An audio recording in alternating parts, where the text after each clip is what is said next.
जलील मस्तान साहब को कहा गया कि ये तो लुंगी नहीं पहन पाता। अरे लुंगी पे तंज नहीं किया जा रहा है, तुम्हारे पहनावे पे तंज किया जा रहा है। तुम्हें समझ में आ रहा है सीमांचल वालों? तुम्हारा लिबास है लुंगी और कुर्ता।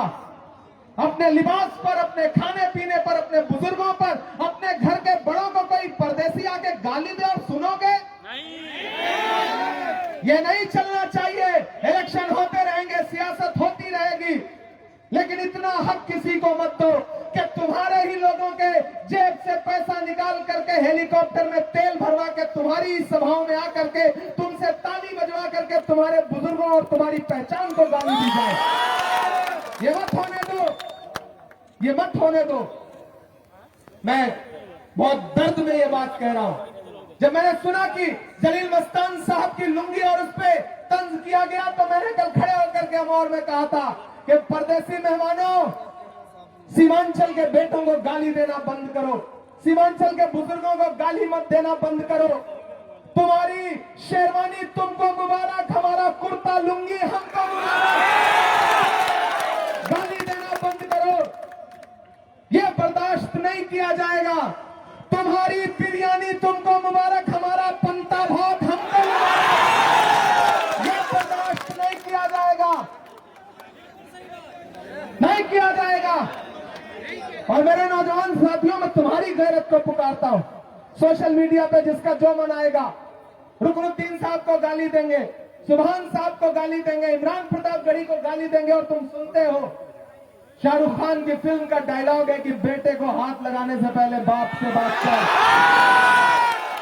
तो सुभान साहब की उम्र आप नौजवान साथियों, आपके वालिद की उम्र की है, मेरे लिए भी ये वालिद की उम्र के हैं। अगर कोई इनको गाली देता है तो ये डायलॉग बदल दो और पूरे 82 में नारा लगाओ कि बाप को हाथ लगाने से पहले बेटे से, बाप को हाथ लगाने से पहले बेटे से बात कर। हमारे पास गालियां नहीं है।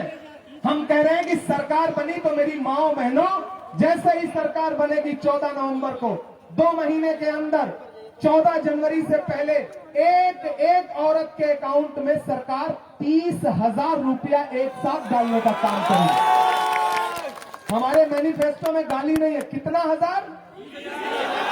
3,000 नहीं, 30,000, 30,000। और क्या कह रहे हैं नौजवानों? सरकार बनी तो हर परिवार के एक नौजवान को सरकारी नौकरी, 25 लाख तक का इलाज फ्री, और जिसके पास जमीन नहीं है उसको 5 डिसमिल जमीन सरकार की तरफ से फ्री। इसलिए 11 तारीख को चुपचाप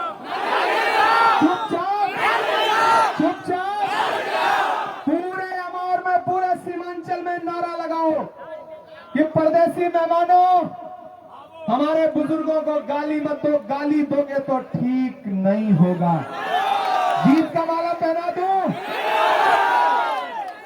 एक माला और दो। हाजी सुभान जीतेंगे तो सिर्फ हाजी सुभान नहीं जीतेंगे, सैयद रुकनुद्दीन साहब भी जीतेंगे।